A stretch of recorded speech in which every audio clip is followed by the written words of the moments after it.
Welcome back to the channel. Today's agenda is we're gonna get the wife's car ready for Myrtle. There she is.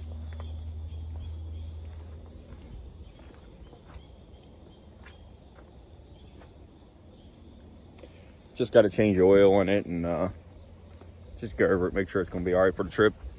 Won't be bringing my car, unfortunately. Wanted to, but trailing it all the way down there and trying to find a place to park the trailer and the truck and everything else. I just feel like messing with it. Plus, this is really more of like a family trip rather than for the car show, but just so happens the car show was there, made it beautiful for me. So I'm gonna get that thing done. Once I get it done, I'm gonna go over here, I'm gonna jump on my car. I got a couple of things I want to do there before I do go to Myrtle this weekend and get out of here. I want to put the shift light in it, a little dumb shit like that. Try to get it ready, because once I get a free weekend, I am gonna go back over to the track and make a couple more passes in it for the year ends, and I got to redo the whole rear suspension. Everybody's seen it's got that little gangsta lean thing going on in the back when you take off. That's why I got to take off real easy. But I did take it over 2 weeks ago. Guess what? It finally ran 10s. Ran 1078 at 124. So that's still taking off half throttle. I got a 163.60. Car's starting to move out. I mean, it was never a slouch, but it's really starting to move out now. Here, I'll show you this time slip real quick. All right, here we go.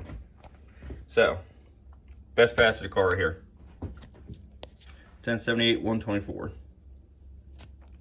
can tell I'm still kind of babying it out of the hole with that 163.60. But once I can get this thing out of the hole, man, get this cut down a lot, she might go 1050s. I think she may tap out at 1050s. Maybe 1030s on a really, really good day. But pretty good though. All right. So here, gotta keep looking down at the tack in this thing, and plus it's got that dolphin tack in it, and they're not really made for racing, more made for looks. So it's kind of real slow. So I'm guesstimating I'm shipping to 6,500. That's what the tag says, but it seems like it takes forever to do anything. So I don't know. So that's all I got. Little cheapo Proform shift light. It's got its own little dial on the back of it there. I'm gonna just put this up in the roll cage above the top, so you don't want to notice it as much, right near the AFR gauge. Try to hide it. And I got some shrink wrap here. Run all my wires through, shrink at it against it. This way it's nice and tight. Won't look like shit hanging out there and flopping around. So this is one game plan today. Another is, I think I'm gonna look at that rear suspension again. See what I can do. I was talking to a couple people. I think I'm gonna have to dimension stand the shock straping down, get rid of that angle that they're on, just so I can get the stiffness out of them. It's got 175 pound springs. I got double adjustable shocks on it. I got the compression set up on the right spring way up, and it still just, it collapses it, as you can see in the videos. So I'm gonna have to figure out something there so I can get this thing to actually launch. Like say I'm coming out half throttle. If I can get that down, I really think it's got 1050s in it. I mean, it's only what, 2.5 more tenths, so it's a lot, but it has potential to do it. So I'm gonna show you that rear suspension real quick. All right, so here's what I'm talking about. See the angle of that shock? Angle of that one. If you look how much more I have to go up with that one than with that one. I know the battery is on this side, so that's a little extra weight, but it just, I don't know. It's not right. Not right at all. So I think I may leave this point here, take the bottom of the shock, go straight down from this, and then here. So try and get it out to the tire as close as I can, straight, and I think that's about as straight as I can get it down. So if I go any further here with this one, then spring might hit the frame here. And also this winter, I'm gonna cut this frame out right here. I'm gonna C-notch it around that rear keep it from smacking it. So that's this winter's agenda, is getting that stupid stuff done and get rid of that little gangsta lean it's got going on and see what happens here. All right, let's go ahead and get on this other gauge now. All right, so it's fairly simple. This is just if you're going 4 6-cylinder, just like tacky cut them. So 3 wires, black ground, red key hot, green trigger. That's it. It's pretty simple on that. So what I'm going to do here is the whole length of these wires here. I'm going to run this up there. I'm going to cap to it first. I'll put the shrink wrap on it and heat it down just to halfway, make it look decent. Hopefully. Hear that, or I'll melt the wires. We'll do something. Something's gotta work, right? So don't really know exactly how long I need this yet, so I'm gonna figure this out and I'm gonna cut it.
All right, separated to be way harder than I anticipated it to be. Had a piece of mechanics wire, would have made life way easier, but I cannot find one. So I have no idea where it went. So getting that through there was definitely a bit of a chore. Taped it together just to make it a little bit thicker to make it work. If I can get the green one through here, we'll be done. I'm going to snatch off there and tear it all to hell here.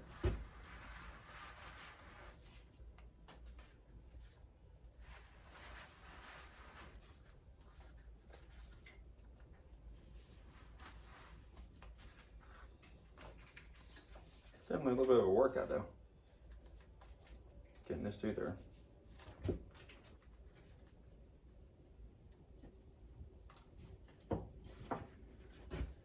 About 6 inches more to go, we'll be there.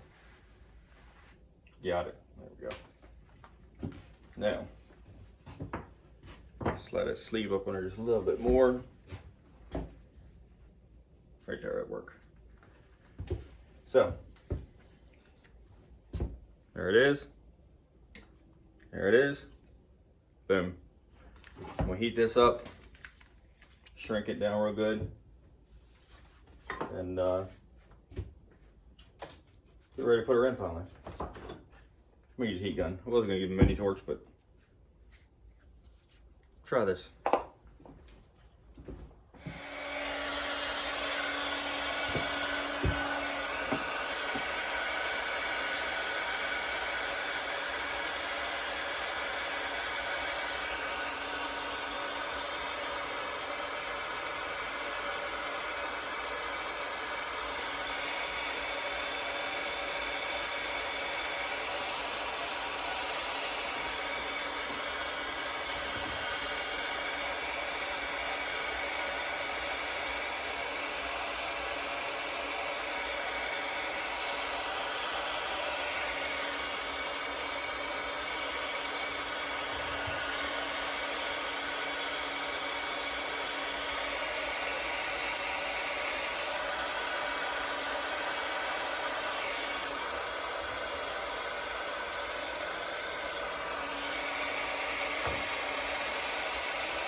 Now that is mucho better looking.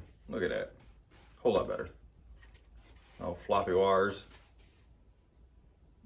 Oh yeah. All right, this name is turned in. All right, so here's what I'm planning on here. Is putting this kind of above it. I have to turn that pedestal around, but I'm gonna put this above that gauge just so you don't notice it as much and I can still see it. Because I almost thought about putting it right here a little bit. Something like that. I mean, I could do that too still.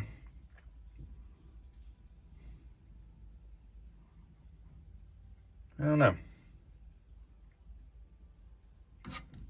I'm trying to figure out where I want to put that. All right. Well, let me get this thing situated. All right. From hot and grounds, all I did was spliced into the AFR gauge since it's already on a key hot. And it has a ground here. And that one goes into the fuse box on a key hot. And this one, green one's tack wire, and I am going to run it right up to the tack side of the MSD box. And then pretty much that's it for hooking it up. And I did decide of where I'm going to put it. It's just going to be right there like that, because when you're looking at the windshield you can still see it. It's in your view. And I'm not sure, but I'm pretty sure if you're looking outside the car, you're not going to notice it a whole lot. Through the front window, you will. But it's not terrible. Just trying to hide it as best I could. All right, I'm going to hook these 2 wires up and then get that third one hooked up down there into the MSD box. And then we'll see if this puppy works. All right, she's all hooked up now. It's all hooked up into the box there. All up in here. Set it down to like 3,000. So now let's see if it actually works or not though. That's the question.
It actually works. That's good. It's not real noticeable either. Even when you like look through and stuff like that, it's not real, not terrible. Let's try and get it to where you couldn't see it through the door over here, which when you walk up, you don't really see it. You kind of have to bend down and then you can see it, but not terrible, man. I can live with it. It's not bad. I think it's all I really want to do to it today. Let's get the shift light in. Look at that rear suspension. Got the wife's car, all the maintenance done on it today too. So I think that's about all I want to get done today before I have to head to work. But she is running good, man. As far as the motor in this thing, I don't have to do anything to it right now. I mean, it's got all the power that this thing's ever gonna need. They say once I get some, get my 60 down, we'll get this thing out of the hole. She got 1050s, 1030s in it. I say 1030s probably, that's gonna be pushing it probably. That's probably with a good tailwind. But I can always spray it and go faster if I want to. As of right now, shocked. Doesn't dance on top. At 124, it felt a little, you tell it's starting to get a little light. Short. But it's not ass puckering, so that's a good thing. What else we're gonna do? I think that was it for today though. Like I said, I already finished up the wife's car. I'll have some videos coming up in Myrtle too about the beach cruise down there. We'll see how that is. I've never been to it. Might be a dud, might be good. It's got swap meet and all good shit too, so I might bring back some junk. Keep watching the videos, man. This car's getting there. It's came a long ways in a couple years since I've started building this turd. And I do appreciate everybody who does follow along. A lot of people message me about it. Hey, ask me questions, stuff like that, and I'm more than happy to try to help if I can. I mean, I had to ask people a lot of questions when I was building this junk pile, and I still got to ask a lot of people questions too. That I don't understand. I mean, it's my first street rod build. Built a bunch of hot rods, race cars, dumb shit. But as far as street rods go, it's my first one, and it's definitely a learning experience. There's a bunch of shit that I've done that I'm gonna redo now that since I started driving it. I kind of know a little bit of difference about what I want, like the shock deal. Shock's great if I was just gonna cruise it and never ever race it. The angle shocks be beautiful, but if we're trying to race it, you've seen the videos. It's got that little gangster lane going on. What else would I change in this thing? I would C-notch the frame first, just so you can get the ASN lower without hitting the frame. Just little dumb stuff like that I should have done before I painted it, which painted it perfect anyway. I painted it driving. So it's a good driver right now. So like I say, I do appreciate everybody who does follow my channel and watches it. It is greatly, greatly appreciated. When I'm out at car shows, whatever, man, you see it, look for me. I am very talkative. Not shy. I will talk all day long to you about anything. I do got some 302 stickers, if anybody's interested in them. I think all I have left is white, green, and yellow, I think. But anyway, here they are. This is them. So if anybody's interested in them, let me know. And I can either ship them out to you. If you're local, come pick them up. All right. Well, till next time, like I said, next video will be Myrtle cruising. Hopefully get a lot of footage down there. I'm hoping it's a really good show. I've never been to it. Till next time, man. Keep on watching, man.